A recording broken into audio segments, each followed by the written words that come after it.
For the first time in 23 years, Scotland were finally back at another major tournament after their heroic efforts against Serbia in the playoff final.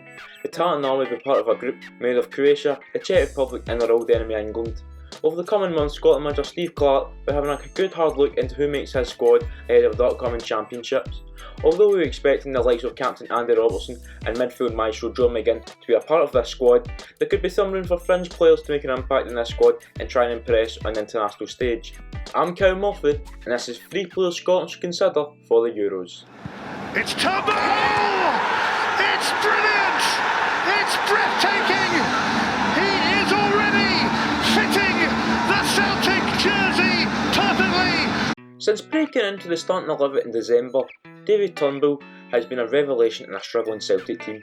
With 8 goals and 6 assists this season, the playmaker has everything a team needs.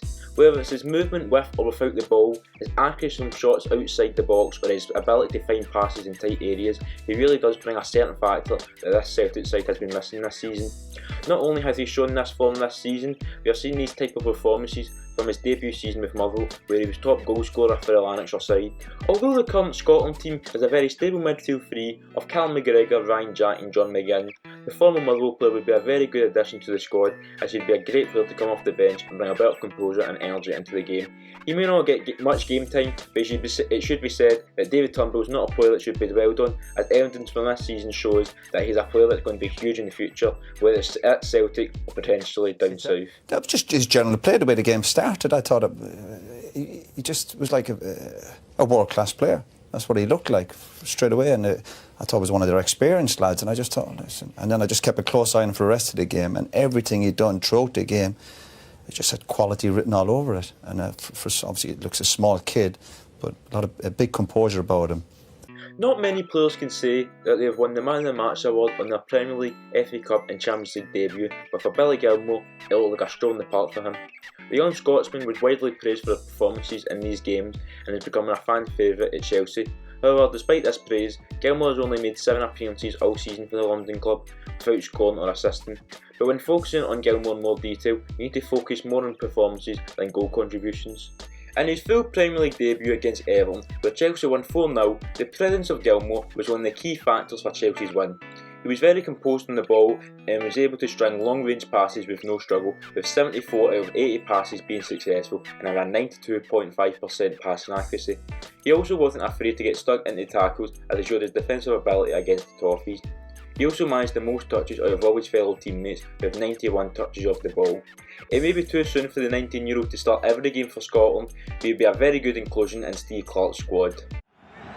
A goal at this stage, you would imagine, might well be decisive. McGinn with the in-swinger! It's Lewis Ferguson for Aberdeen with 11 minutes to go. Is that the goal which takes Aberdeen back to Hampden for the final? Some people may disagree with this choice, but I feel that Lewis Ferguson would be a terrific option for the Euros. Since joining Aberdeen from Hamilton in 2018, Ferguson has become one of the first names on an Aberdeen team sheet due to his presence and influence that he has on his teammates. In addition to over 40 goal contributions for Aberdeen, the former Hamilton man has played such a pivotal role in this Aberdeen side that has led to him being linked with both sides of the old firm in many teams down in England. Even though he'd be a great addition to any team, it just comes to show how important Ferguson is to Aberdeen, as it will leave the Dons with a massive hole to fill. The current Scotland under-21 player makes the game very easy for himself due to his willingness to make an impact and his calmness in midfield, where he's able to get the ball down and find players in space.